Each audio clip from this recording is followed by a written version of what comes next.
Nous allons passer la parole à Bouddha Etemat. Donc, Bouddha, vous êtes professeur à l'Université de Genève et à l'Université de Lausanne. Vous êtes spécialiste en histoire économique des relations Nord-Sud en particulier. Vous avez publié de nombreux ouvrages sur la domination coloniale notamment et sur ses conséquences. Vous avez notamment publié La Suisse et l'esclavage des Noirs, très intéressant, La possession du monde et Crimes et réparations, l'Occident face à son passé colonial. Vous soulignez la nécessité et le danger de recouvrer le passé. Vous remontez jusqu'au XVIe siècle pour trouver les racines des notions de crimes et réparations qui sont aujourd'hui au cœur des réclamations de cette haine de l'Occident. Et vous allez probablement nous proposer, vous proposez dans ce livre et maintenant, un éclairage et des réflexions posées à ces possibles réparations et qui permettent aussi un éclairage sur cette haine de l'Occident. Bouddha Etemat. Bien, il y a un très grand malentendu.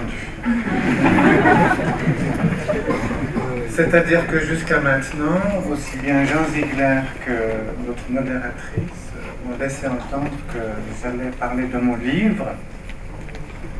Eh bien, pas du tout. Pas du tout, parce que vous êtes venus ici toutes et tous, et combien nombreux pour Jean Ziegler? Non. Et... Alors ça, c'est parce que tout à l'heure, il m'a demandé, et je voulais le glisser en préambule, il m'a demandé une petite dédicace, très gentiment, et il m'a tendu sa plume, et je devais faire en 15 secondes, je devais trouver quelque chose.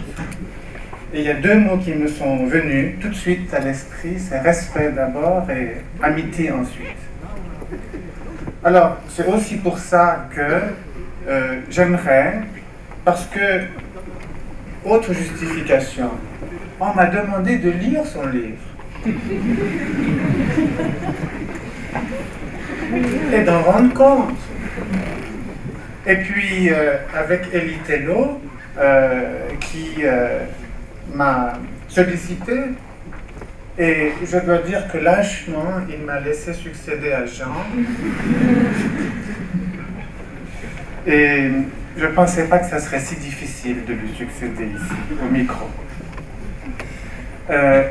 Entre Elie Tello et moi, il était clair que j'allais m'exprimer sur l'ouvrage de Jean Ziegler. Alors, il a eu raison, Jean, de marquer une opposition entre son parcours intellectuel, scientifique. Il a dit « je suis un sociologue » et puis il a ajouté « l'autre il est historien » et puis c'est plutôt lui l'érudit. Alors l'érudit, vous savez, il est moins flamboyant, il y a moins de paillettes, comme ça, il coupe les cheveux en quatre, il va voir ce que, l'auteur a pu glisser sous le tapis parce que ça l'arrange, enfin. Mais c'est ce qu'on m'a demandé de faire avec l'ouvrage de Ziegler, et c'est cet exercice que je vais tenter ici. Et bon, peut-être que mon élocution, le rythme auquel je présenterai les choses, le vocabulaire que j'emploierai me feront plutôt rapprocher d'Evo Morales.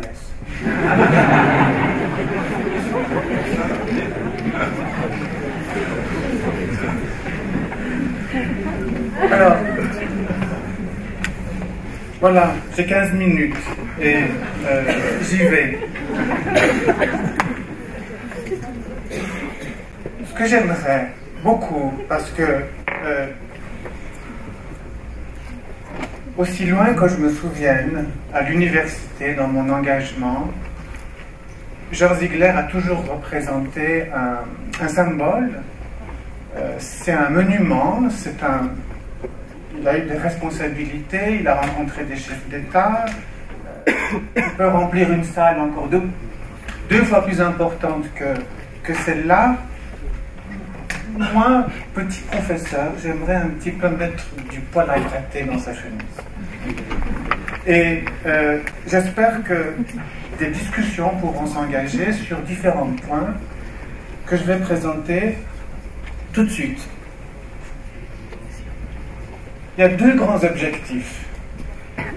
Je sais que tout le monde n'a pas lu le livre. Alors, je vais de temps en temps pêcher par excès en m'attardant sur certains aspects. J'espère que ça ne sera pas trop ennuyeux. Il y a deux grands objectifs qui sont fixés dans cet ouvrage et j'aimerais que Jean s'exprime là-dessus. Je considère pour ma part qu'ils ne sont pas véritablement atteints. Premier objectif, et je ne vais pas citer chaque fois, ouvrir les guillemets, sachez que dans la plupart des cas, je reprends les formules de Jean Ziegler pour être très près de son texte et respecter ses idées. Premier objectif, déterrer les racines de la haine de l'Occident, et puis, plus précisément, la question est formulée de la manière suivante. Pourquoi les revendications de justice réparatrice, c'est la prose de Jean, pourquoi les revendications de repentance adressées par le Sud à l'Occident ne surgissent-elles qu'aujourd'hui?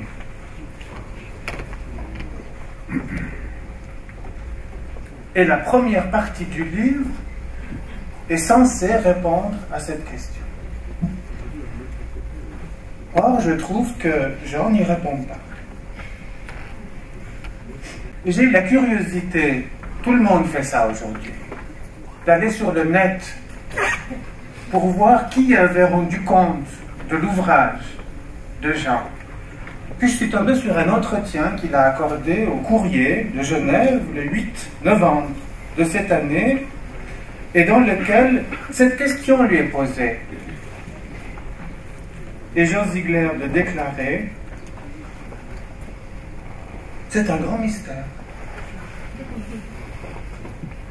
Alors je crois qu'il peut revenir là-dessus, bien entendu, et sur ce point, je me demande, mais j'ai retenu que dans son intervention orale de tout à l'heure, il a changé de verbe. Au lieu de dire pourquoi les revendications, etc.,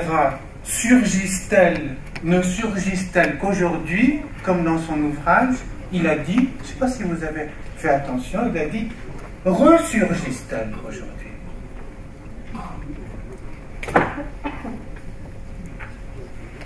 J'aimerais que sur ce point-là, si possible, s'il accepte, une discussion s'engage. Le second objectif de l'ouvrage, c'est d'explorer les voies du dépassement de la haine de l'Occident. Je dirais que si nous sommes là ce soir, autour de lui, et si une discussion pouvait s'engager et déboucher sur quelque chose de magnifique, ça serait justement là, dépasser. La question qui est posée pour ce second objectif: comment le Sud et l'Occident, colocataires d'une même planète, pourraient-ils vivre ensemble? La réponse de Jean, je le cite, par la tolérance, la réciprocité et le droit, et il ajoute, la leçon vaut autant pour le Sud que pour l'Occident.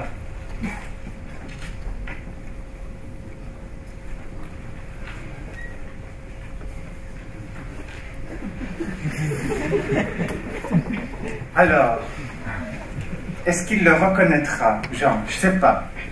D'un bout à l'autre de son livre, il se montre beaucoup plus exigeant et sévère envers l'Occident que le Sud. Et je me demande, est-ce que c'est la meilleure manière de lancer un appel à la réconciliation?